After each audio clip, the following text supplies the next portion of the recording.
them working. Know them working. Hello and welcome to the Community Broadband Bits podcast, a production of the Institute for Local Self-Reliance and MuniNetworks.org. I'm Lisa Gonzalez. This is our 20th episode. Christopher Mitchell interviews Amalia Deloney, Associate Director at the Center for Media Justice. Amalia and Christopher discuss how access to the Internet has become a necessity for all income levels. She explains the reasons why corporate deals involving the drive to control spectrum have been a big concern to her organization. Many lower-income segments of the population have only one option to get online: cell phones. Christopher and Amalia also discuss some of the other campaigns taken on by the Center, and how those campaigns relate to our broadband and social justice policies. Here are Chris and Amalia. Amalia Deloney, thank you so much for coming on the Community Broadband Bits podcast. You're the Associate Director at the Center for Media Justice. Can you tell us more about your background and what you do at the Center at CMJ? That's right. Well, thanks for having me on. This is really exciting, and podcasts are so cool. You guys are cool. You're doing cutting-edge technology. Thanks.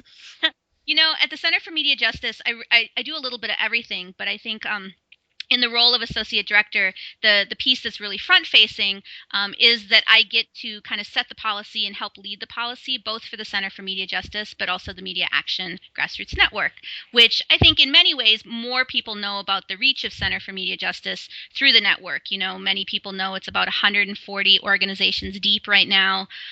All from across all parts of the country, 14 different chapters. Minnesota, where you're based, is one of the strongest chapters, which is really exciting. And, a mixture of groups, all of them really community-based organizations who lead with a social or economic justice identity and then kind of intersect with media policy. So they understand now that the rules and the regulations that have to do with media and telecom policy, are in many ways intimately tied to the other social and economic justice fights they're engaged in. All right, so that's CMJ and Magnet. So what's your background? Why are you interested in all this? I came to this work as an organizer. Almost everybody at Center for Media Justice came to the work as an organizer.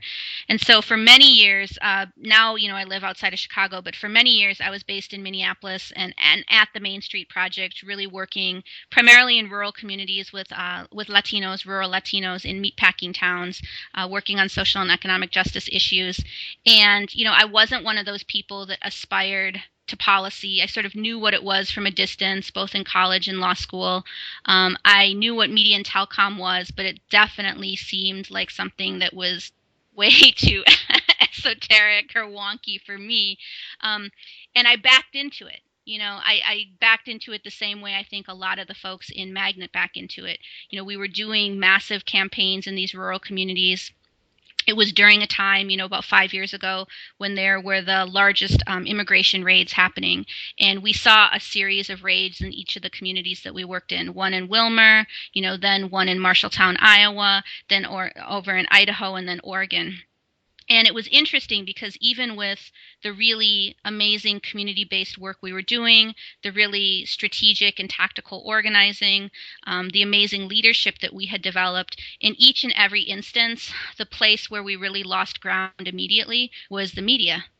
And not just sort of the traditional ways people think about it. It wasn't just that we didn't have the right sound bites in the newspaper, or that we couldn't get our stories put to the front of the page, or that our stories weren't seen as sort of community issues. They were seen as quote unquote immigrant or Latino issues. I mean, that was part of it, was representation. But moreover, we had folks in the community who didn't have they wanted to be producers, but they didn't have access to the materials. And so all of these kinds of questions around cost, around access, around digital literacy, around ownership, around diversity, all of them started percolating up, not as sort of policy standalone issues, but as intimately tied to how are we going to help a community heal? And that's really when I sort of backed into the media piece. One of the issues that I saw you working on the hardest recently was the T-Mobile and AT&T merger. So can you give us a sense of why that was so important for CMJ and the Magnet community? Mm-hmm. So, it goes to this question of internet access that early on when we started talking with communities across the country, we were engaged in this project with the Social Science Research Council called Broadband Adoption in Low-Income Communities. And one of the things that percolated up through the story, which of course people knew in real terms, but they didn't talk about in policy terms, was that broadband, or internet access in particular, had become so important that it was now, a prerequisite to social and economic inclusion.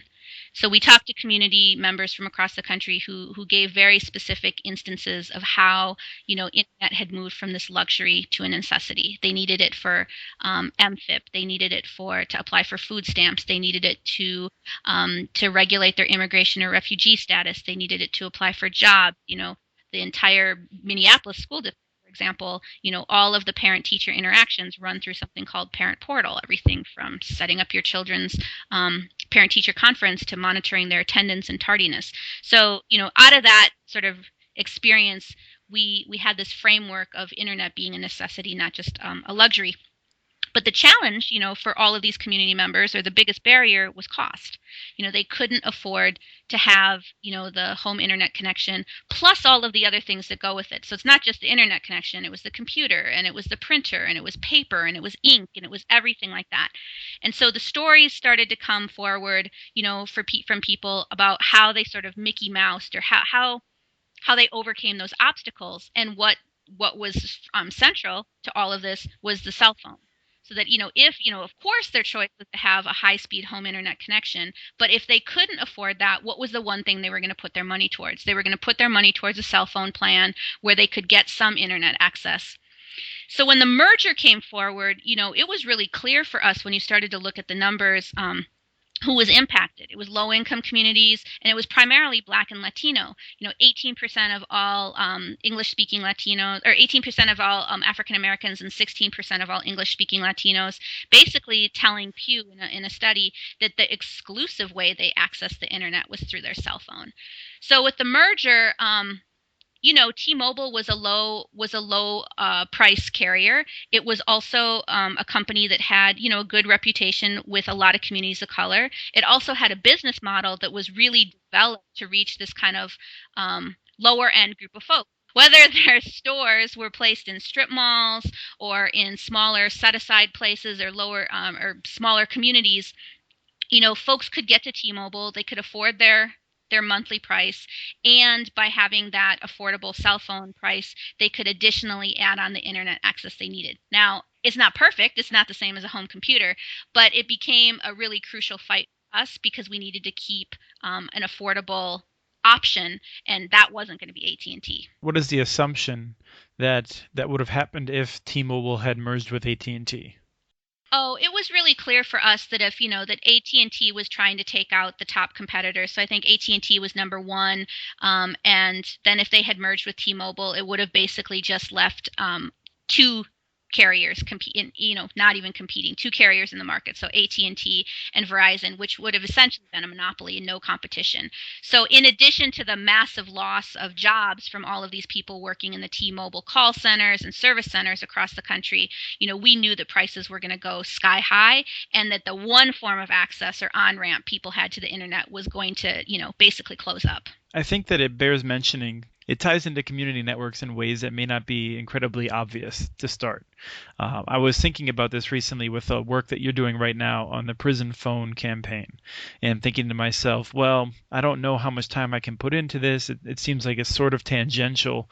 Why should I really care a lot about what it costs for the prison phone costs? And I'll let you explain more about the background of that in a second, so people aren't drawing a giant question mark. But you come to a realization that for many people in this country that are marginalized and the ones that we think community networks will be poised to best help, when they deal with telecommunications, it's on this basis. These are real problems for them. And so I think it's important that we all devote time to this, even though I'm not ever going to be accessing the internet only on my cell phone, and I'm probably not going to be making many calls to prisons or getting calls from prisons. And so that's why I think it's really important, and it really ties into the work that we do at the Institute for Local Self-Reliance. So can you now fill in the gaps of what campaign you're working on right now? I think you create an important opportunity right now, or space, to just sort of bring up the words that really do characterize most people's experience with telcos, which is, it's abusive, it's predatory. Um, they are very strange creatures that seem kind of all powerful and a central part of your life, yet you can't really wrap your arms around what they are and who they are. Right. Actually, it's also there's another word that comes to mind, and that's incompetent. And I don't say that to be rude. I say that because we just moved our offices, and the amount of time we wasted in trying to correct, I think, 3 errors that Comcast made along the way. You need to have spare time. You need to be able to take time away from your job. You need to be able to just drop everything so you can try and get back on the phone with Comcast for a half hour to solve some sort of problem. And again, I think it's really important to note that that's something that me working in an office, it's a lot easier for me to deal with than it is for someone who's working in a lower paying job where they have a lot less freedom. It's totally true. How we approach telecom is really based on, or starting with, people's lived experiences, because I think, my experience and most experience, it's certainly true even in my own family, and my parents are both, teachers, my dad's a professor, that if I just kind of, come at my father with questions about, symmetry and jitter and upload and download and symmetry, and I mean, he's just, his eyes are glazing over, and, they're looking at me like I'm some strange creature from another world. But, if you start, for example, with my mom and dad, my mom, for example, just told me this week that she finally put a texting plan on her phone. Up until this point, she, was really nickeling and diming out her texts because she didn't really want to learn how to do it. And then she finally came to the realization that she wanted a text plan because it's the primary way she keeps in touch with her kids and her grandchildren now. That they want to take a phone call necessarily. They no one listens to her voicemail. She leaves us these long voicemails and no one listens to them. We just see that she called and that's the message. And so now she's kind of like, okay, texting is the way to go. I'm going to learn it. But I think that particular example is what we try to do with Magnet. Start where people are at with media and telecom. Unfortunately, for most people, it's exactly that. It's bewildering. They don't know where to go. It costs too much. They don't understand it. But when you start to walk people through what are the things that really matter in your life, where are the places where you would put some time and energy, where you would accept the sort of uphill or steep learning curve on the front end to be able to get some sort of real change in your life, you start to see people weigh in. And that's why, we worked on the AT&T T-Mobile merger. It's why we're working on the prison phone issue now. So, there's over 2 million people who are incarcerated in the United States. Out of sort of the quote unquote industrialized world, we have the largest incarceration rate. Nothing to be proud of. Right. We actually have more people in jail than any other country. It was just in terms of raw numbers. It's not even a matter of per capita. It's an awesome number of people. It's an industry like anything else, right? Which is why you hear people talk about the prison industrialized complex or the incarceration nation. Its relationship to telecom, is again in the same sort of vein. It's predatory, it's abusive. Folks who are incarcerated essentially have one of two options in terms of making phone calls. They can either make a phone call that's collect, that's accepted by their friend or family member or loved one on the other end, or they can use a debit card. And the debit card draws on money that they have in their account. You're paid, 12 cents an hour to work when you're incarcerated. So we know that even if you have a debit card account, that money is coming from someone else. So at the end of the day, these calls, and they're expensive calls, are paid for by the friends and family. So the folks who are on the outside are the ones who are being punished with the high cost of calls. And I say high cost, and people are like, well, what does that mean? It means that, essentially a 15-minute phone call on the low end costs $15. On the high end, it can cost $18. So if you think about, you sort of tie the parallel to the AT&T T-Mobile merger we were just talking about. You look at T-Mobile, they have like a $40 a month all-inclusive plan. That's talking, texting, internet. But someone who is serving time, their family has to pay for that same amount, that kind of $45 rate. They're getting, 45 minutes a month. That's it. It's costing families hundreds and hundreds of dollars to make these calls. And, behind it all are the corporations who are making billions, like actually 52 million, I think is what it is a year. And actually, I think you've said some states benefit as well, don't they? Some of the local, not local, but some of the governments actually have income from these programs, don't they? Prisons enter into exclusive contracts with the phone companies.